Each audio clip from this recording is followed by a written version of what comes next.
ऐसे में छोड़ नहीं सकता। जब वो इतना बड़ा कृपा करके हमारे साथ महामहिम कार्य कर रहा है, माया मुक्त करने, वो जानता है कि बहुत कमजोर हैं, लड़खड़ा जाएंगे, इसलिए वो साथ रहते हैं, हरि साथ रहते हैं। और वो धीरे धीरे कहते रहते, मैं तुम्हारे पास हूं, डरना मत। संत रूप में, गुरु रूप में, शास्त्र रूप में वो समझाते रहते, डरना मत, मैं तुम्हारे पास हूं, सच सच। वो अपनी गोद में ले लेते हैं ऐसे उपासक को, वो अपने अंक में ले लेते हैं।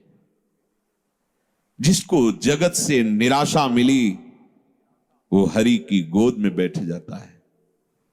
तो बलिहारी है ना ऐसी निराशा की, ऐसे दुख की। अब हम कभी भूल न करें, धन की प्राप्ति, कीर्ति की प्राप्ति, जगत में सम्मान की सफलता, इसमें कभी भगवान की कृपा का अनुभव न करें, ना करें, आज्ञा दे रहे हैं। ठीक है, महाराज अम्बरीश अपने समस्त वैभव को स्वप्न तुल्य मानते थे, चरित्र में आया है। ठीक, उसका कोई महत्व तो नहीं होना चाहिए। दीनता, दुख, अभाव, निंदा, असम्मान, ये महामधुर मंगलमय भगवान की कृपा हुई है, इसे आदर पूर्वक स्वीकार करो। फिर ध्यान दीजिए, धन, मान, कीर्ति, जगत की प्रत्येक सफलता, अनुकूलता, इसमें कभी भगवान की कृपा को मत मानो। ये महापुरुषों के वचन है। दूसरे इसमें टिप्पणी कर सकते हैं कि भगवान की कृपा न माने, तो इसमें क्या माने? ये भगवान की कभी कृपा नहीं हो सकती। वो अपने कृपा पात्रों को माया में नहीं फंसाते, इसी का नाम माया है। जब उसकी चित्त वृत्ति भगवदाकार होती तो स्वयं यश फैल जाता है, स्वयं सारे वैभव उसके चरणों में लौटते हैं, पर वो उसका आदर नहीं करता, अंदर से उसके प्रति महत्व तो नहीं रहता। ये अंदर की बातें हैं। दीनता, दुख, अभाव, अकीर्ति, निंदा, असम्मान, मधुर मधुर मंगल में भगवान की कृपा हुई है, इसको स्वीकार करो। यह है भगवान की कृपा। अब बोलो, हमारे ऊपर भगवान की बड़ी कृपा है। अनुभव करो, तुम्हारे ऊपर प्रभु की बड़ी कृपा है। जो इस मार्ग में अमुक प्रकार का अगर वास मिल जाता, अमुक अमुक प्रकार की हमारे को सुविधा मिल जाती, अमुक भोजन पद्धति से मिलता, अमुक प्रकार से लोग हमसे मिलते, अन्य अन्य सुविधाएं, तो हम समझे भगवान की कृपा है। ये अज्ञान है, कभी इसे अपने हृदय में आने मत देना। जब कोई आपको आदर से बुलाए, कोई सम्मान करे, तो आपकी दृष्टि में भी वो नहीं आना चाहिए, आंतरिक दृष्टि में। जैसे कोई हमें जिस गली में जाते हो गाली देता हो और हमसे द्वेष मानता हो, तो हम उस गली में भी नहीं जाना चाहेंगे, अहंकार होने के कारण। ऐसे भक्त जिस गली में आदर होता हो, माला पहनाया जाता हो, उसकी कीर्ति सम्मान हो, उस गली में नहीं जाना चाहिए। और जिस गली में अपमान होता हो, गाली मिलती हो, हफ्ते में 1-2 बार तो उसमें जाना ही चाहिए, जिससे पता चलेगा कि हमारे हृदय की स्थिति क्या है। यह है उलट याप में समा, ये उल्टा मार्ग है। जब आपके हृदय में निंदा करने वाले का और प्रशंसा करने वाले का, दोनों के प्रति कोई भगवत भाव की शिवान्य भाव ना हो, तो समझ लेना अब कृपा फलीभूत हो गई है, अब हृदय की स्थिति बन गई। श्री स्वामी ओंकारानंद सरस्वती जी नजफगढ़ के, जब उनके पास गए, पहले से ही जन्म से ही उनकी कृपा रही, पूर्व ग्रह में जाते रहते थे। तो जब संत वेश में गए, नई अवस्था, बहुत हंसे। कहा, बेटा हमें पता था ऐसा ही होगा, पर ध्यान रखना, साधुता बहुत कठिन बात है। साधु को कुत्ते जैसा स्वभाव बनाना चाहिए।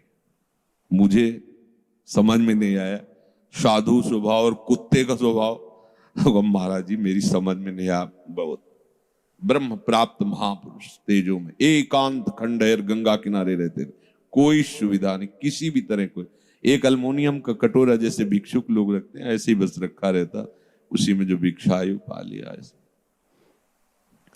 बोले बेटा जैसे कोई साधु को आदर से बुलावे कि आओ भिक्षा ले लो, जब वहां पहुंचे और दबका के भगा दे, वो 4 कदम चले फिर आदर से आओ, तो बोले उसको सोचना भी नहीं चाहिए कि अभी तो दबकाया था फिर बुला क्यों रहा है। ऐसे अगर 10 बार बुलाए तो 10 बार वापस हो जाना चाहिए। जैसे कुत्ता है, आप टुकड़ा डालो और फिर दबका दो, फिर आप पुचकारो फिर आ जाएगा, फिर ऐसा स्वभाव होना चाहिए। और साधु को मन को ऐसे मारना चाहिए। 2 उपदेश उन्होंने उस दिन पहले दिन दिए थे। जैसे बंदर सांप को मारता है, हमने कभी देखा तो था नहीं, तो बेटा वो बड़े भाव में एकदम बच्चों जैसा स्वभाव होता है जो ब्रह्म प्राप्त महापुरुष। बंदर जैसे सांप को ऐसे पकड़ता है और खूब हंसते, ऐसे वो एकदम ऐसा लगता हंसी की धारा आ रही, आनंद की धारा, लाल चेहरा हो जाता है। बोले वो उसको लेके से पेड़ में ऐसे ऐसे घसता है उसके मुंह को, फिर कान में लगाता है, अगर थोड़ा भी सूं हुआ फिर घसता है, मरने पर भी उस घसता रहता है। बोले ऐसे ही उपासक को अपने मन को मारना चाहिए। जरा भी हलचल मन में समझ में आए फिर नाम भगवत चिंतन वाणी ब्रह्म चिंतन इतना रगड़ दो कि मन मर जाए, फिर साधु हो जाता है। तो मानापमान की भावना का त्याग भगवत कृपा से ही होता है। जगत में चाहे जितनी प्रतिष्ठा हो ये स्वप्नवत है, कोई आंख मूंदी चाहे जो कुछ बने रहे हो, अब तुम्हारे कर्म तुम पे लागू होके कहां ले जाएंगे, ये पद प्रतिष्ठा कोई तुम्हारे साथ नहीं जाएगी। भगवान जब देखते हैं कि हमारे भक्त का बुखार बढ़ रहा है अहंकार का, तो बिना किसी अपराध के वैसा जाल रचते हैं कि उसका अपमान होता है और निंदा होती है। अहेतु की कृपाल हैं, बस अपने उनकी कृपा को समझ नहीं पाते। वो रचते हैं, आपको लगेगा मैंने ऐसा कुछ नहीं किया, क्या मैंने किया, क्या अपराध था, ये सब क्यों बवंडर हो रहा है, गाली दे रहे हैं लोग, निंदा कर रहे हैं, हमने क्या किया, कौन से गलत कार्य कर, कुछ नहीं। ये भड़बड़ाने की जरूरत नहीं, ऑपरेशन हो रहा, चुप शांत थिएटर पे हो। तुम्हारे अहंकार का बुखार कहीं बढ़ रहा है, तुम्हें समझ में नहीं आ रहा, पर उस कृपा सिंधु ने देख लिया, सर्वज्ञ है ना। अब वो बिना किसी कारण के जाल रचेंगे, आपका अपमान होगा, निंदा होगी, और निंदा उसी से करवाएंगे जिससे प्रतिष्ठा होने की संभावना है। निंदा अपमान अकीर्ति तिरस्कार अप्रतिष्ठा बिना दोष के लांछन, जब ये तुम पे बरसने लगे तो समझ लेना प्रभु दूर नहीं नजदीक ही हैं, मिलने वाले हैं। कौन चाहता है भगवत प्राप्ति है? कौन चाहता है? बातें बनाना अलग है, प्रभु जिसको प्यार करते हैं उसको अपने समान बनाते हैं, ये भगवत समान बनाते हैं।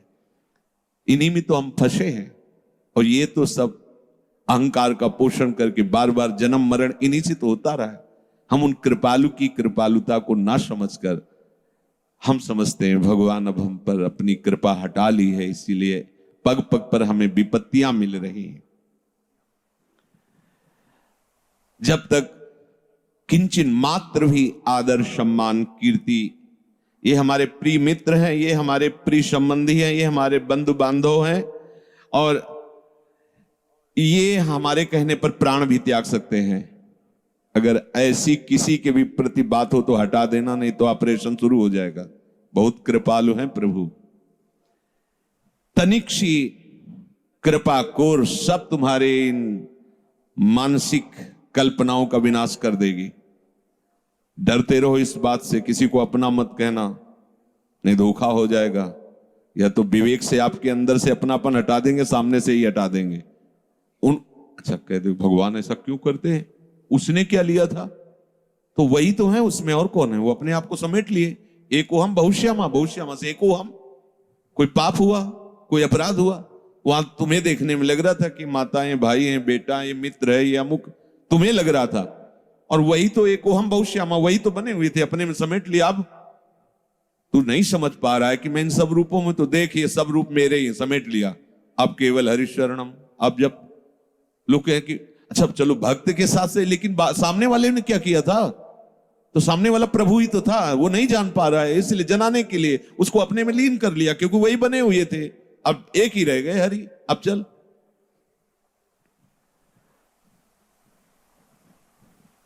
अपने हृदय में हमें कोई बुलाए, हमें कोई प्यार करे, हमें कोई सम्मान करे, हमारी प्रशंसा हो, उपासक को ऐसी आशाओं का त्याग कर देना चाहिए। जब ऐसी आशाओं का त्याग होता है तभी भक्ति से बुद्धि भगवत युक्त मानी जाती है। अगर ऐसा नहीं है तो नास्ति बुद्धि रयुक्तस्य, उसकी बुद्धि प्रभु में युक्त नहीं हुई है। चायुक्तस्य भावना, अब जिसकी प्रभु में बुद्धि युक्त नहीं है उसके हृदय में ये भावना ही नहीं आ सकती कि मुझे केवल कर्तव्य कर्म करना है, बस मैं भगवत मार्ग का पथिक हूं, उपासक हूं। बहुत बढ़िया अवसर है।